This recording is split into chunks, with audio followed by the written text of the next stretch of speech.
Hello दोस्तों, veterans नमस्कार। मैं दीवान सिंह। मैंने इससे पहले 7 बजे एक वीडियो बनाया। मैंने उसमें बताया कि डीएफएस ने एक लेटर निकाला इंडस्ट्रियल रिलेशन कोड 2020 से संबंधित, और उसमें कुछ ऐसी बातें हैं जो इन दलाल नेताओं को अखर गई, और 3 दलाल नेताओं ने उस लेटर का जवाब दिया और धमकी दी कि इसके सीरियस डिस्प्यूट और कॉन्फ्लिक्ट होंगे, इसलिए आप इसको रिविजिट कीजिए। अब भाई रिविजिट क्या करेंगे? तो पार्लियामेंट का कोड है, इसमें वित्त मंत्री क्या करेंगी? खैर एनीवे बताएंगे वो क्या चीज है। और मुझे ऐसा लगता है कि ये है सेक्शन 40। ये सेक्शन 14 है, ये रहा सेक्शन 14। इस सेक्शन 14 ने मुझे लगता है कि इन दलाल नेताओं की रोजी रोटी छीन ली है, इनको सड़क पर ला दिया है। अब क्योंकि पता नहीं था किसी को भी, जब आई और जब पढ़ा तो जब पता चला कि है क्या चीज़, तो मैं ये बताना चाहूँगा कि एक नया प्रोसीजर है बैंक वाइज, और बैंक को कहा गया है industrial establishment.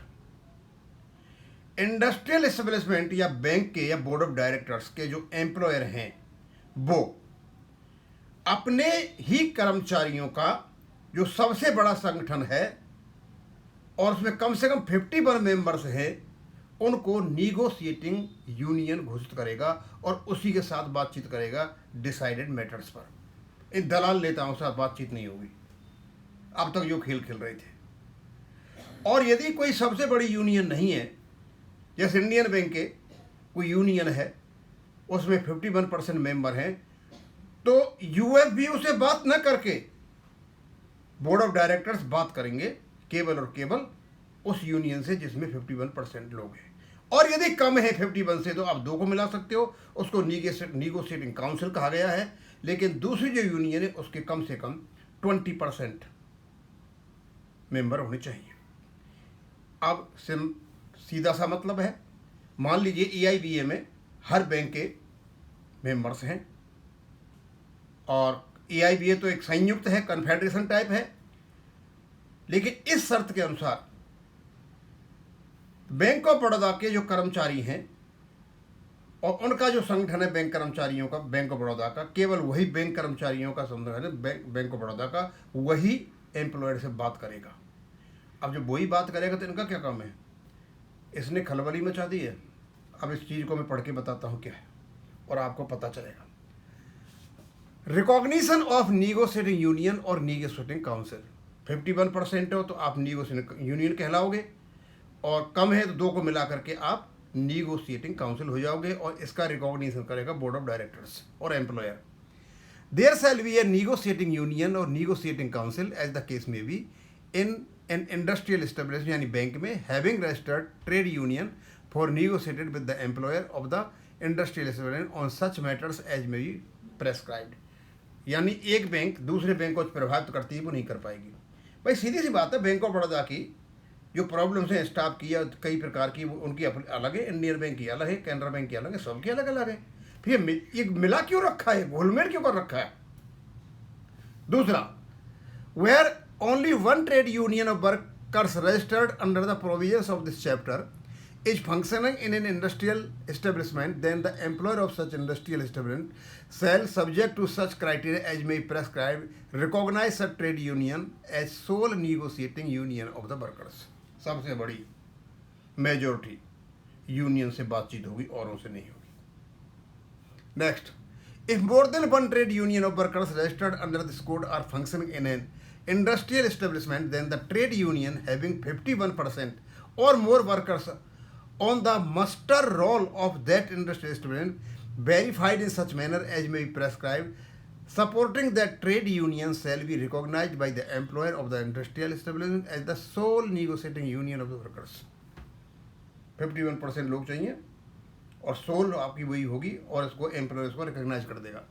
If more than one trade union of workers registered under this code are functioning in an industrial establishment, no such trade union has 51% or more of workers on the muster roll of that industrial establishment verified in such manner as may be prescribed supporting that trade union, then there shall be constituted by the employer of the industrial establishment a negotiating council for negotiation on the matters referred to in subsection 1, consisting of representatives of such registered trade union which have the support of not less than 20% of the total workers on the muster roll of the establishment, so the verified, and such representation shall be of one representative for such 21% and for the remainder after calculating the membership on each 20%.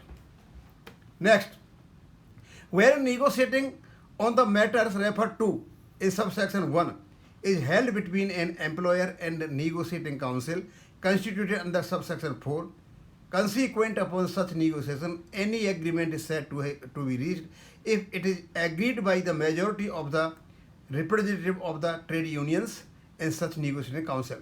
Any recognition made under the subsection 2 or subsection 3 or the negotiating council constituted under subsection 1 shall be valid for 3 years from the date of negotiating or constitution or such other period not less than 5 years in total as may be mutually decided by the employer and the trade union as may be.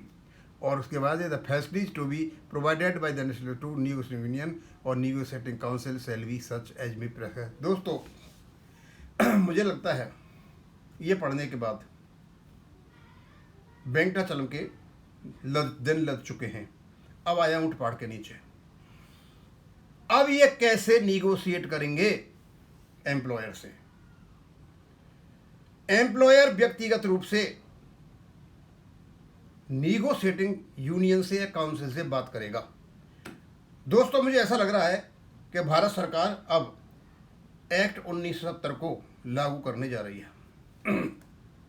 उसमें यही system है, जो employer है अपनी negotiating council से बातचीत करेंगे, एक रेगुलेशन बनेगा, उसमें आरबीआई की सहमति होगी, भारत सरकार से अनुमति होगी, लीड बिफोर पार्लियामेंट होगा और वो रेगुलेशन नोटिफाइड होगा। मुझे तो लगता है ऐसा ही। अब यदि ये प्रोसेस आती है, बेस सेटलमेंट कौन करेगा, या फिर वो कौन कौन से मुद्दे हैं जो निगोशिएटिंग काउंसिल करेगी, तो सीधा सीधा इसमें तो जो बना हुआ है इंडस्ट्रियल रिलेशन कोड, ये तो आपका इंडस्ट्रियल डिस्ट्रीब्यूट एक्ट और ट्रेड यूनियन एक्ट दोनों को मिला करके बना रखा है। लेकिन ये जो डाला है कि एम्प्लॉयर केवल और केवल उस यूनियन को रिकॉग्नाइज करेगा बातचीत के लिए जिसमें जो एम्प्लॉयर है जिसका, उसके प्रतिष्ठान में इंडस्ट्रियल एस्टेब्लिशमेंट में कम से कम 51% लोग हैं, मेजॉरिटी, उनसे बात करेगा और उनसे नहीं करेगा। अब मान लीजिए बैंक ऑफ बड़ौदा में 5 यूनियन है, उनमें से यदि कोई एक यूनियन सबसे ज़्यादा है तो 4 साइड में और एक से बात करेगा और उनसे नहीं करेगा। और यदि एक का नहीं मैटर बैठ रहा है तो दूसरी को मिला लेगा, दोनों मिलकर हो जाएंगे, वो बन जाएगी निगोशिएटिंग काउंसिल। अब मैटर कौन कौन से होंगे? मैटर तो वही होंगे जो इंडस्ट्री डिस्प्यूट में करते आ रहे हैं। हड़ताल का हो सकता है, लॉकआउट का हो सकता है, हम तो ये मानते बेस सेटलमेंट का भी हो सकता है। अब सवाल ये उठता है, जब निगोशिएटिंग काउंसिल ही बना दी तो फिर ये क्या करेंगे? ये दादा जो बने बैठे यूएफबीयू को, ये क्या करेंगे? इनका क्या रोल है? तो क्या ये खत्म हो जाएंगे या इनको खत्म करने की साजिश की जा रही है? साजिश तो नहीं की जा रही, रचना रची जा रही है। दोस्तों ये तो बहुत कुछ बवाल होने वाला है। मुझे ऐसा लगता है आने वाले दिनों में भारत सरकार इन लोगों से सारी शक्ति छीन लेगी। इन्होंने जो दल बना रखे हैं ना, एक कन्फेडरेशन बना रखा है, हर बैंक से मेंबर और बना करके बैठेगा। और ये जो 51% होंगे, मान लो बैंक ऑफ बड़ौदा के हों, तो पता चल जाएगा कि उनके पास रिकॉर्ड है, वेरीफाई हो जाएगा सारा का सारा। लेकिन इनके पास जो ये कन्फेडरेशन बना करके बैठे हैं विभिन्न बैंकों के जो मेंबर इनके पास हैं, ये तो ना इधर के ना घर का धोबी, घर का कुत्ता जो होता है, घर का ना घाट का, धोबी का कुत्ता घर का ना घाट का। अब इनकी यही हालत होने वाली है। सेक्शन 14 ने मुझे लगता है इनको अच्छा पाठ पढ़ा दिया है। अब मैं यहीं ख़त्म करूँगा। थैंक यू, धन्यवाद।